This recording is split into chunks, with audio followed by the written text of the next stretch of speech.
A near-future Los Angeles, choked by mass unemployment and homelessness, where crime isn't just a problem, it's an epidemic. The prisons are bursting at the seams, so the government creates red zones, walling off the most violent criminals. But it's not enough.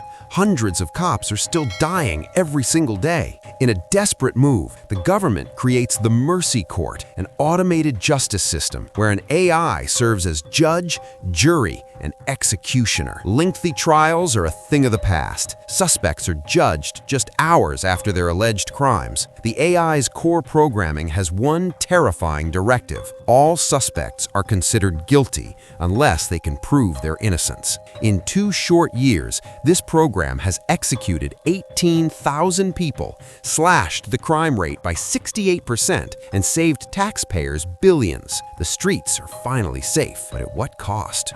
Our story begins with Detective Chris blinking his eyes open. He's not in his bed or even a jail cell. He's strapped to a high-tech chair in a sterile courtroom, a promotional video for the Mercy program playing on a screen in front of him.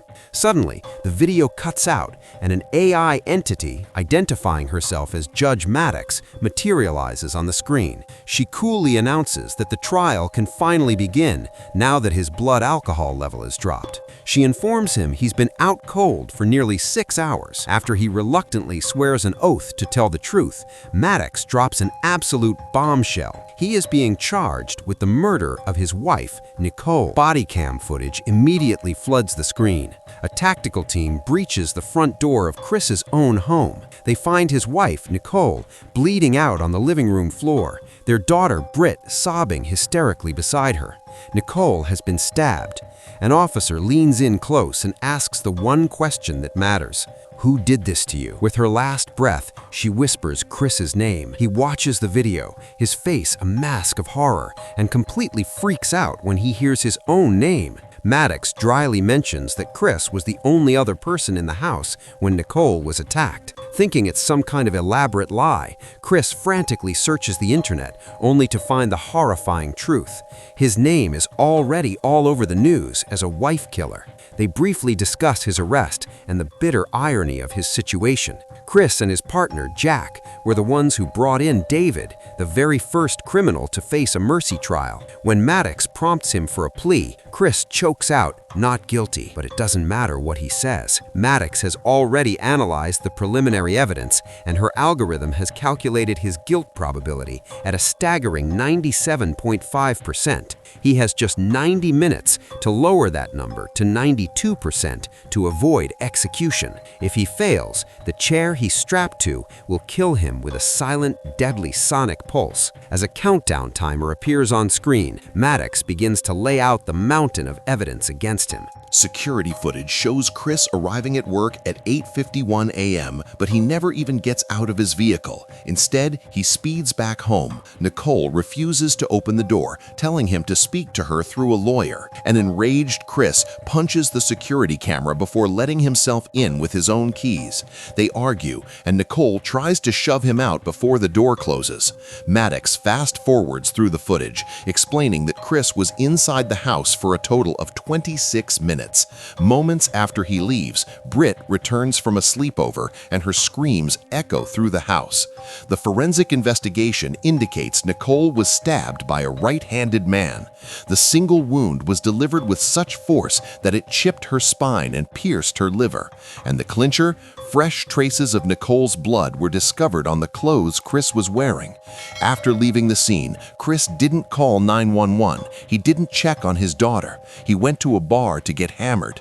He tries to deny it, but footage from the bar's security camera flashes on screen, showing a blackout drunk Chris violently resisting arrest even after being tased. He somehow manages to break free, run out of the building, and attempt to carjack a random civilian before the cops finally tackle him and knock him out. Chris has no memory of any of this, a fact Maddox attributes to the extreme amount of alcohol in his system. He desperately wants to speak to his daughter, Britt, but the trial rules forbid calling juvenile witnesses. For her safety, she's been placed with her maternal grandparents. However, a bizarre loophole states that if the deceased was known to a person, they can send an automated message to ask for a call during a time of grief. Chris Chris stumbles over his words, unable to figure out what to say, so he lets Maddox send the cold, pre-written message to his grieving daughter. Another rule allows the accused to speak to their sponsor. A video of Rob from Alcoholics Anonymous appears. Rob, who also worked with Nicole, scolds Chris for not calling him when he felt the urge to drink. He's the one who called the police when Nicole missed her shift. After the video ends, Maddox pulls up the couple's profile. Chris and Nicole had been together for 20 years. They were happy until Chris's partner, Ray, was killed in the line of duty, sending Chris spiraling back into the bottle. This tore their family apart, pushing Nicole towards divorce. Her private messages to friends and family show that Chris had lost his temper 57 times in just the last 6 months. Another video surfaces from Britt's secret social media account. In it, she complains to a friend that her mother is crying again because her father gets so aggressive. Just then, a call comes through. It's Britt. She's having a complete breakdown, and Chris desperately tries to reassure her that he didn't kill her mother, that it's all a terrible mistake. But his father-in-law gets on the phone and angrily forces her to hang up. Maddox reminds Chris that he has only 1 hour and 8 minutes left. He calls his partner, Jack, who is still at the crime scene. Chris pulls up all the case files on his screen and has Jack walk him through the house via her body cam. A digital reconstruction of the crime scene is overlaid on her live feed. In the living room, a broken vase on the floor suggests it was used defensively. In the kitchen, they found Britt's bloody footprints and blood spatter on the wall, indicating a struggle. A broken plate shows Nicole tried to fight back, and there's a knife missing from a set that matches the murder weapon. Chris's fingerprints are on the knife block, but he explains that he used it to cook dinner. The forensics team also found fibers, hair, skin, and DNA that all match Chris. Then Chris remembers seeing Nicole texting after their fight. He asks about her phone records, but there are no texts or calls from that time. He asks about her work phone. This is new information for Maddox. She retrieves the number from Chris's call logs and dials it. Back at the house, Jack hears a ringing and traces it to a car parked outside. She smashes the window and retrieves the phone, discovering it's a black market unit, a burner not registered to the mandatory municipal cloud. Its call and text history shows contact with only one other burner phone. Maddox calls the mysterious number. A person answers, hears her distinct AI voice, and immediately hangs up. But it was long enough to get a location trace. Jack takes off on her flying police bike to intercept. While they wait, Maddox recalculates. The fact that Nicole had a secret life introduces an element of doubt. His guilt probability drops by a minuscule 0.8%. The phone is traced to a hotel, and Jack arrives just as the suspect, Patrick, is trying to sneak out the back. A chase breaks out. Maddox pulls up Patrick's profile. He's a chef, behind on his rent, with a history of Social Security fraud. The officers pursue Patrick through the hotel, but he ducks into an area with no cameras. Jack deploys a drone and spots him on the roof. The officers give chase, eventually tackling him in a dramatic fall onto a lower rooftop, where they finally capture him. Patrick swears he didn't do anything and only ran because he was terrified the system would find him guilty regardless. He tells Chris he gave Nicole the attention and comfort that Chris couldn't. He admits they went on a few dates, but insists it never got physical. The burner phones were just so they could talk without being tracked. Maddox finds security footage that confirms his story. More importantly, his alibi is airtight. Security cameras confirm he was at work all day. He couldn't be the killer. Before being taken away, Patrick scolds Chris for neglecting his family. Jack arrests him for resisting. With this new development, Chris's guilt probability skyrockets to 98%.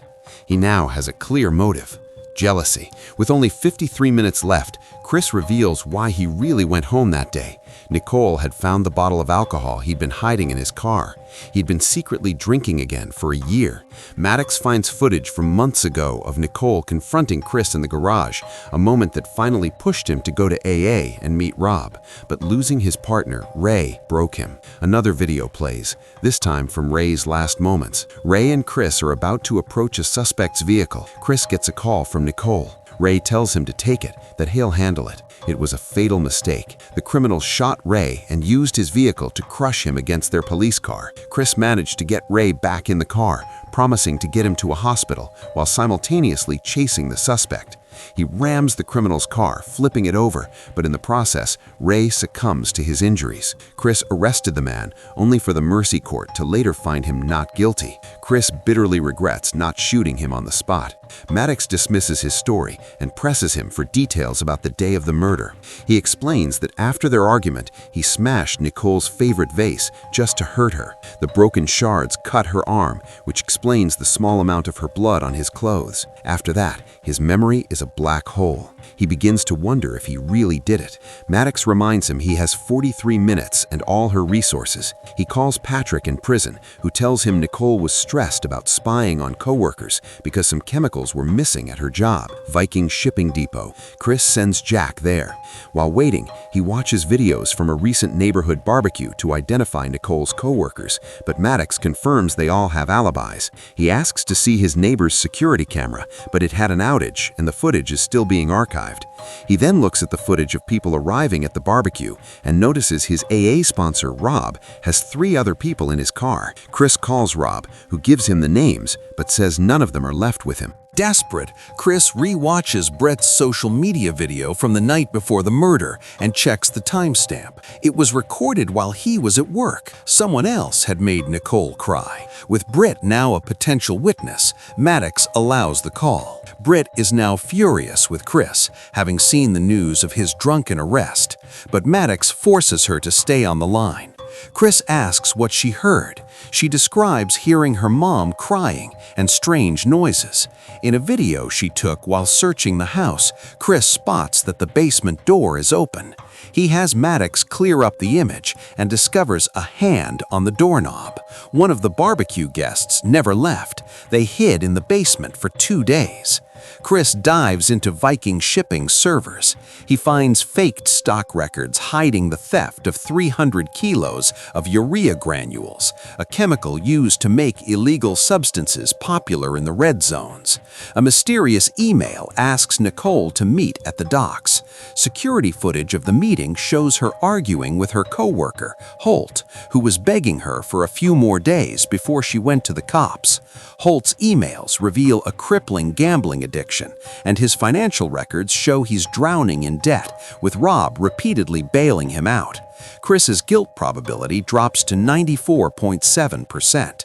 He calls Rob's phone, but Holt answers. As Holt looks for Rob, Maddox tries to pinpoint Holt's location at the time of the murder, but comes up empty.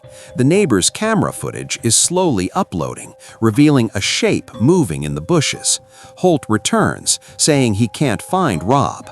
Chris accuses him of the theft, but Holt breaks down and reveals the truth. Rob was the one stealing the chemicals. Holt was just trying to help the man who'd helped him so much. He says Rob didn't show up for work yesterday, and the last time he saw him was at the barbecue, when Rob asked Holt to give the others a ride so he could stay behind. Maddox tracks the missing company truck to Rob's address. Chris sends Jack after it, remembering Rob has a gun license. Just then, the neighbor's footage finishes uploading. It clearly shows Rob climbing out of the neighbor's car trunk. This only drops Chris's guilt to 93.4%. He's furious. With only 19 minutes left, Jack and a team surround Rob's house, but he's gone. Chris realizes Rob removed the truck's tracker and left it at home. Maddox can't find the truck's license plate anywhere. Rob must have taken it off. In Rob's garage, the police find the stolen chemicals, burned evidence, and tools for cooking illegal substances. They also find the truck's plates and a book on making explosives. Rob has built a bomb. Suddenly, city cameras spot the truck speeding downtown. At the same time, Maddox finds the other half of a torn photo from Rob's house. The other boy in the photo is David, the first criminal executed by Mercy. David and Rob were brothers. Rob had befriended Chris as part of a long, calculated plan for revenge. Chris realizes the bomb is heading for the courthouse. A drone confirms Rob is driving and he's talking to a passenger. A sick feeling rising in his gut, Chris calls his in-laws. His father-in-law says Britt just went outside. Chris pulls up their security camera footage and watches in horror as Rob kidnaps his daughter. At that exact moment, the cops in Rob's garage discover a timer. They scramble out just before the house explodes in a massive fireball. That was only a small amount of the chemicals. The bomb in the truck is big enough to level the entire city block. Jack calls, confirming she survived the blast, and speeds after the truck. Chris's guilt probability finally drops to 0. Maddox wants to end the trial, but Chris refuses. He needs access to the system to save his daughter. With only 9 minutes left, he tells Maddox he'll risk execution to save the city. This emotional logic causes Maddox to glitch, but she agrees to continue. A massive police chase ensues, but Rob expertly dodges every roadblock. When the truck reaches a bridge, a SWAT helicopter attempts to lower an agent, but Rob plows through the barricade. Jack orders her men to take Rob out, ignoring Chris's screams that Britt is inside. A remote-controlled car armed with an explosive is sent under the truck, but the connection mysteriously fails. With 4 minutes left, Chris has Jack fly in front of the truck. He pleads with Rob, who screams that David was innocent. Before he can say more, Jack opens fire, losing control of her bike and crashing. The truck smashes directly into the courthouse building. The timer in the courtroom hits 0. The chair powers up to kill him.